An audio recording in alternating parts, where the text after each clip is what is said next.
एक बार की बात है, एक तालाब में दो मछलियाँ और एक मेंढक साथ रहा करते थे।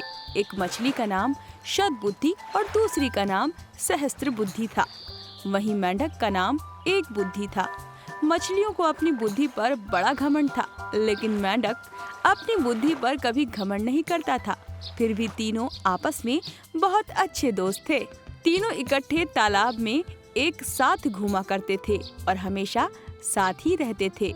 जब भी कोई समस्या आती तो तीनों साथ मिलकर उससे निपटते थे।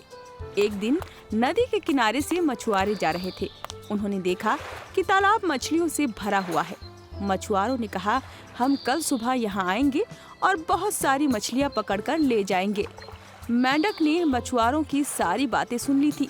वो तालाब में मौजूद सभी की जान बचाने के लिए अपने दोस्तों के पास गया। उसने शतबुद्धि और सहस्त्रबुद्धि को मछुआरों की सारी बात बता दी। एक बुद्धि मेंढक ने कहा, उन्हें अपनी जान बचाने के लिए कुछ करना चाहिए। दोनों मछलियाँ कहने लगी, हम मछुआरों के डर से अपने पूर्वजों की जगह छोड़कर नहीं जा सकते हैं। दोनों ने फिर कहा, हमें डरने की जरूरत नहीं है। हमारे पास इतनी बुद्धि है कि हम अपना बचाव कर सकती हैं।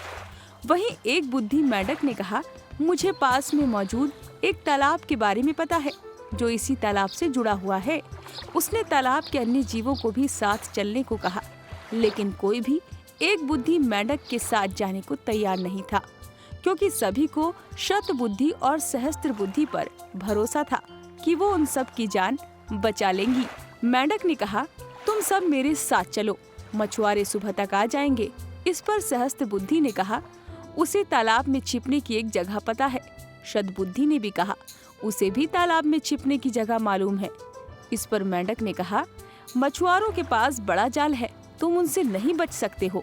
लेकिन मछलियों को अपनी बुद्धि पर बहुत गुमान था।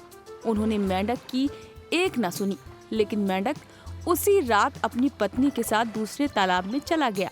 शतबुद्धि और सहस्त्रबुद्धि ने एक बुद्धि का मजाक उड़ाया। अब अगली सुबह मछुआरे अपना जाल लेकर वहां आ पहुंचे। उन्होंने तालाब में जाल डाला।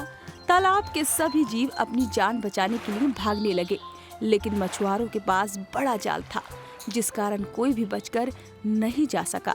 जाल में बहुत सारी मछलियां पकड़ी गईं। शतबुद्धि और सहस्त्रबुद्धि ने भी बहुत बचने की कोशिश की, लेकिन उन्हें भी मछुआरों ने पकड़ ही लिया।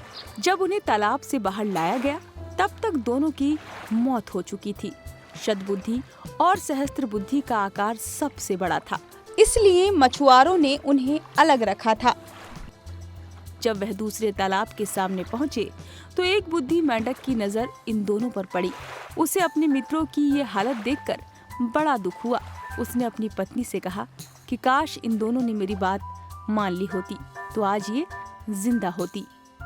इस कहानी से हमें ये सीख मिलती है कि कभी भी अपनी बुद्धि पर घमंड नहीं करना चाहिए। एक दिन यही घमंड जानलेवा साबित हो सकता है।